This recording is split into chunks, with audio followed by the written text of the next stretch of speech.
अगर किसी व्यक्ति को कोई ज़मीन है, प्रॉपर्टी है और प्रॉपर्टी वह अपने बच्चों को भी देते हैं या किसी दूसरे व्यक्ति को भी देते हैं, किसी को भी दे, तो अक्सर व्यक्ति क्या करते हैं, चाहे तो वसीयत करते हैं या फिर उसको गिफ्ट डीड के थ्रू दे देते हैं, दान पत्र के थ्रू दे देते हैं। क्योंकि दान पत्र में जो है वो सेल डीड के कंपैरिजन में, तुलना में जो स्टाम्प वैल्यू है वो कम लगता है, उसका परसेंटेज कम लगता है। तो इसीलिए ज़्यादातर व्यक्ति दान पत्र के थ्रू भी अपनी प्रॉपर्टी किसी व्यक्ति को देते हैं। अब दान पत्र यदि आप स्वेच्छा से दिए हैं तब तो बात सही है, लेकिन यदि दान पत्र आप स्वेच्छा से नहीं दिए हैं तो फिर उस दान पत्र को कैसे कैंसिल कराया जा सकता है, क्या प्रक्रियाएं हैं, तो इसी टॉपिक को आज मैं क्लियर करूंगा।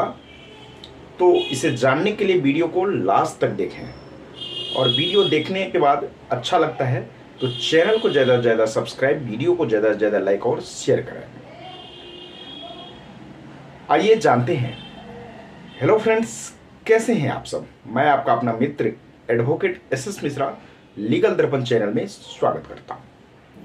फ्रेंड्स, गिफ्ट डीड, दान पत्र के थ्रू जो इच्छुक व्यक्ति हैं वो अपने प्रॉपर्टी अपने बच्चों को या किसी अन्य व्यक्ति को दान में देते हैं, दान पत्र के थ्रू अपने प्रॉपर्टी को ट्रांसफर करते हैं। ये प्रॉपर्टी ट्रांसफर करने का एक अच्छा तरीका है। कोई सेल डीड के थ्रू करते हैं, कोई दान पत्र के थ्रू करते हैं, कोई वसीयत के थ्रू करते हैं। ये सारे मोड्स हैं, तरीके हैं अपने प्रॉपर्टी यदि आप किसी को देना चाहते हैं तो उसको ट्रांसफर करने का।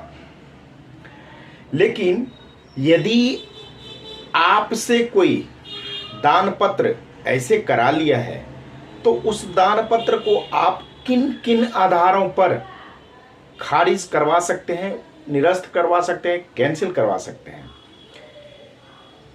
दान पत्र को कैंसिल कराने के लिए सबसे पहले आपको दान पत्र होना चाहिए, आपके पास गिफ्ट डीड होना चाहिए। यदि आपके पास वह गिफ्ट डीड नहीं है, दान पत्र नहीं है, तो जहां से दान पत्र रजिस्टर्ड हुआ है उस रजिस्ट्रार ऑफिस से आप उसका नकल निकलवाएं। सबसे पहले सर्टिफाइड कॉपी निकलवाएं। जैसे नकल निकलता है तो नकल के साथ आप एक सूट तैयार करें, प्लेंट तैयार करें और उस सूट में उन सारी चीज़ों को लिखें जो आपके साथ हुआ है। कहने का मतलब है टाइटल डिक्लेरेशन सूट, इसके लिए सिविल कोर्ट में आपको फाइल करना होगा, जिसके साथ नकल की कॉपी भी लगाना पड़ेगा। उन सूट में, उन वाद पत्र में आपको यह लिखना पड़ेगा कि इन इन आधारों पर इस दान पत्र को निरस्त किया जा सकता है, कैंसिल किया जा सकता है। जैसे कि यह दान पत्र धोखाधड़ी से बना लिया गया है, यह दान पत्र मुझे बहला फुसला कर बनाया गया है, यह दान पत्र जब मैं शराब के नशे में था तब मुझसे हस्ताक्षरित करके बनाया गया है, यह दान पत्र उस समय बनाया गया जिस समय मैं इस व्यक्ति के झांसे में आ गया। यह व्यक्ति मुझे गलत तरीके से मेरे दिमाग में कन्फ्यूज़न डाल के कि यह पत्र ये ऐसा नहीं है, ये पत्र जो है ऐसे ही है, इस पे तुम साइन कर दो, यह चीज़ लिखा गया। और चूंकि मैं अनपढ़ था, मैं पढ़ा लिखा नहीं था, जिस कारण से मैंने इसके बाद में आके इस पे अंगूठा टेक दिया, हस्ताक्षर कर दिया।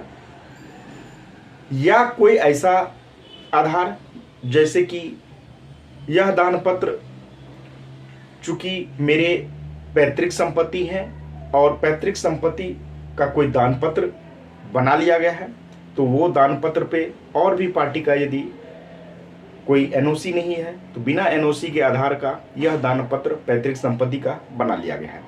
तो इन्हीं सब कारणों में से यदि कोई भी कारण, कोई भी आधार आपके पास है तो जो गिफ्ट डीड बनाया गया है उस गिफ्ट डीड को चैलेंज करके उसको इन आधारों पर ख़त्म किया जा सकता है, निरस्त किया जा सकता है, कैंसिल कराया जा सकता है। तो घबराने की कोई बात नहीं है।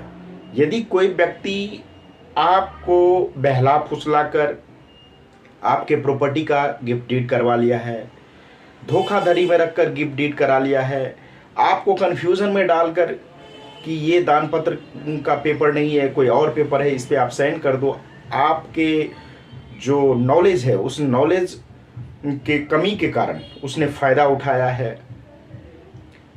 तो इन सब कारणों से यदि कोई दान पत्र बनवा लिया है तो उस दान पत्र को आप कोर्ट में टाइटल डिक्लेरेशन सूट फाइल करके दान पत्र का सर्टिफाइड कॉपी निकलवाइए, उसका नकल लगा के उस दान पत्र को आप निरस्त करवा सकते हैं, कैंसिल करवा सकते हैं। फ्रेंड्स, जानकारी कैसा लगा आप मुझे कमेंट करके जरूर बताना। कोई कंफ्यूजन हो तो आप मुझे कमेंट करना, इसका रिप्लाई देने का कोशिश करूंगा। आज तक के लिए इतना ही, फिर मिलते हैं नेक्स्ट वीडियो में। तब तक के लिए धन्यवाद।